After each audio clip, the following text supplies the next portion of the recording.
Routing information protocol में हम EIGRP protocol से जो राउट्स रिसीव होते हैं उन्हें हम रीडिस्ट्रीब्यूट कर सकते हैं। EIGRP enhanced interior gateway routing protocol है जो कि एक सिस्को प्रोप्राइटरी प्रोटोकॉल है। तो EIGRP राउट्स क्या होते हैं हमारे पास? तो ऐसे तमाम राउट्स जो EIGRP प्रोटोकॉल के थ्रू लर्न होते हैं एक राउटर पे, वो राउटर के राउटिंग टेबल में कैपिटल D के साथ एंटर हो जाते हैं और इन्हें हम EIGRP राउट्स कहते हैं। अब इन EIGRP राउट्स को हम रीडिस्ट्रीब्यूट कर सकते हैं राउटिंग इंफॉर्मेशन प्रोटोकॉल में। अगर एक राउटर R1 उसके साथ एक नेटवर्क कनेक्टेड है तो ये नेटवर्क इस राउटर R1 के साथ डायरेक्टली कनेक्टेड है। ये राउटर R1 अगर एक दूसरे राउटर R2 के साथ कनेक्टेड है तो अब राउटर R2 को नेटवर्क 1 का आइडिया नहीं है।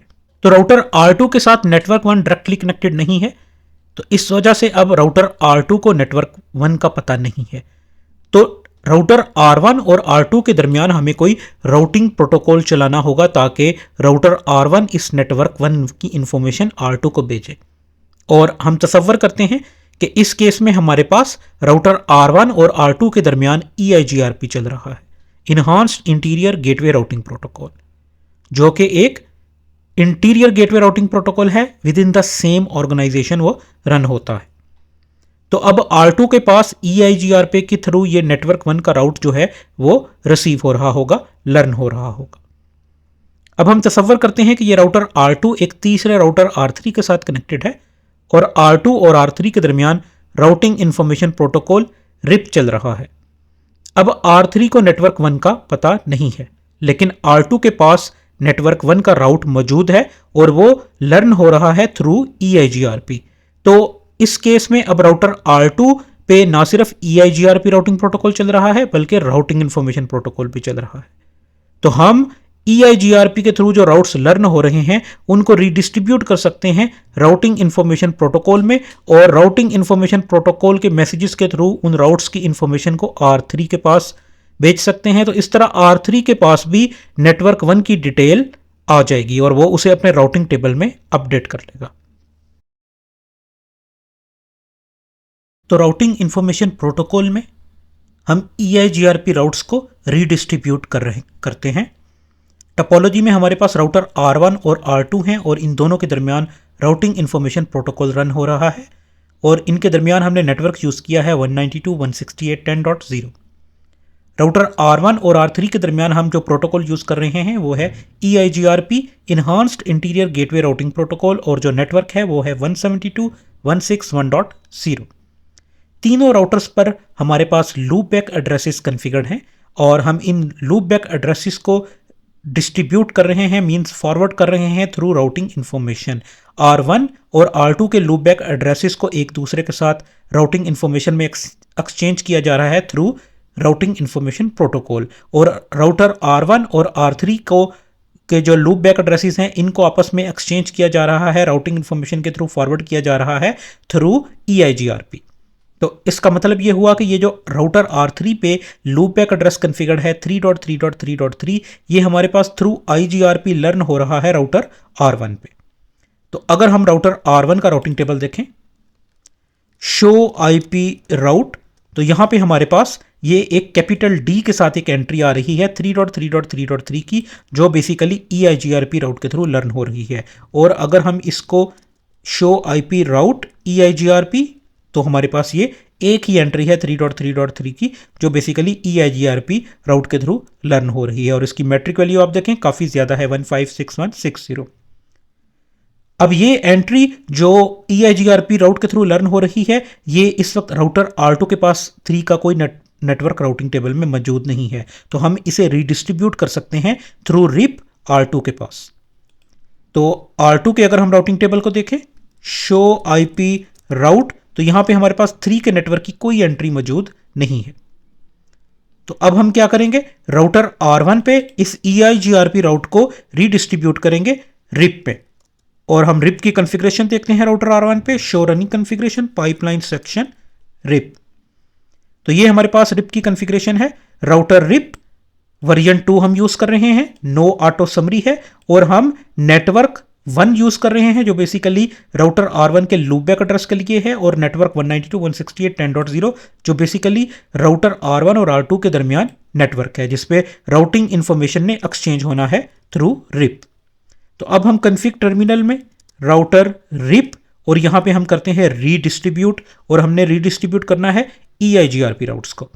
और EIGRP राउट्स में अब हम ऑटोनोमस सिस्टम यूज़ करेंगे जो हमने यूज़ किया है 65501, और उसके बाद हम मैट्रिक यूज़ करेंगे। तो मैट्रिक की वैल्यू हमारे पास 0 से 16 तक होती है। 0 का मतलब होता है डायरेक्टली कनेक्टेड और 16 का मतलब होता है अनरीचेबल या इन्फिनिटी। तो हमारे पास ये वैल्यूज़ जो हैं ये हम 1 से 15 तक यूज़ कर सकते हैं।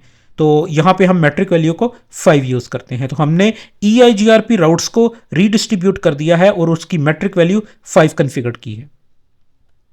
अब हम राउटर R2 पे वेरीफाई करते हैं कि ये राउट जो है हमें रिप के थ्रू लर्न हो रहा है या नहीं हो रहा। पहले ये हमारे पास नहीं शो हो रहा था, अब हम शो IP राउट करें तो हमारे पास रिप के थ्रू ये 3.3.3.3 की एक एंट्री आ रही है और उसकी मैट्रिक वैल्यू 5 है। तो ये बेसिकली हमारे पास थ्रू रिप अब लर्न हो रहा है। तो शो IP राउट, इसको अगर हम एग्जैक्ट चेक करें तो हमारे पास ये नॉन वाया रिप और इसकी मैट्रिक वैल्यू 5 है।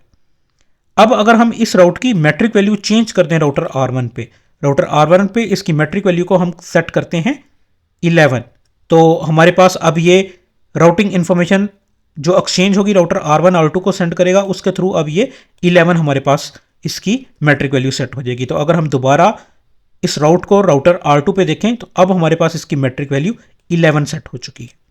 तो इस तरह से हम EIGRP राउट्स को एक्सचेंज कर सकते हैं राउटर R1 से R2 पे।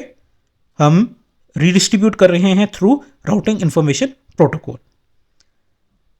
अब हम राउटर R1 और R2 के दरमियान ये जो लिंक है इसके ऊपर पैकेट कैप्चर करते हैं। तो हमारे पास पैकेट जो है वो कैप्चर हो रहे हैं। ये राउटर R1 ने एक रिप वर्जन 2 का रिस्पॉन्स मैसेज भेजा है। इसको अगर हम देखें तो इसमें राउटिंग इंफॉर्मेशन की डिटेल है, और इसमें आप देखें हमारे पास ये दो राउट्स 11 मैट्रिक के साथ जा रहे हैं। 3.3.3.3 जो बेसिकली हमें रिसीव हो रहा था राउटर R3 से थ्रू EIGRP।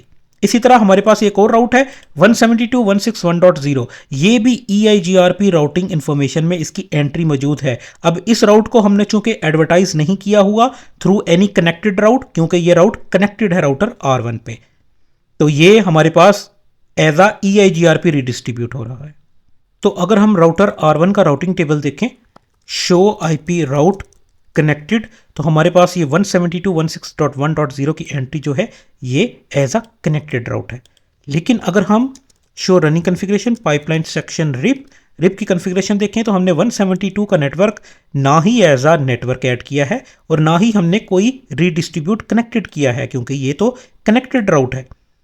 तो बेसिकली 172.161.0 की जो एंट्री है ये EIGRP में भी एग्जिस्ट करती है, और इसी वजह से EIGRP को जब हमने रीडिस्ट्रीब्यूट किया और हमने कोई राउट में अपनी ही यूज़ किया तो तमाम के तमाम राउट्स जो है वो EIGRP में जो सक्सेसर थे वो रीडिस्ट्रीब्यूट हो रहे हैं रिप में।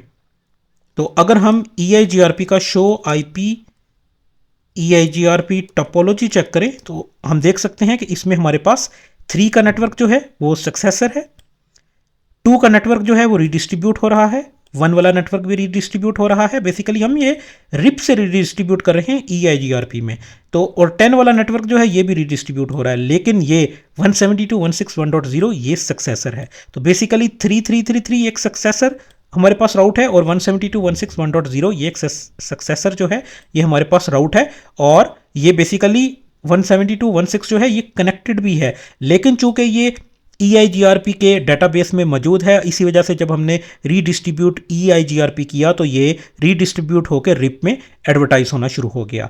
अब अगर हम चाहते हैं कि ये राउट एडवर्टाइज ना हो या ये राउट एडवर्टाइज एज अ कनेक्टेड हो तो हम रीडिस्ट्रीब्यूट कनेक्टेड कर सकते हैं, अदरवाइज हम रीडिस्ट्रीब्यूट EIGRP में राउट मैप यूज़ कर सकते हैं रिप की कॉन्फ़िगरेशन में। तो वन लास्ट टाइम हम रिप की कॉन्फ़िगरेशन देखते हैं, सेक्शन रिप, तो ये हमारे पास रिप की कॉन्फ़िगरेशन है और इस कॉन्फ़िगरेशन में हम redistribute EIGRP 65501 autonomous system number है और मैट्रिक 11 यूज़ कर रहे हैं। तो यहाँ पे हम राउट मैप भी यूज़ कर सकते हैं और स्पेसिफिक राउट को हम रीडिस्ट्रीब्यूट कर सकते हैं अगर हमने तमाम के तमाम राउट्स को रीडिस्ट्रीब्यूट नहीं करना।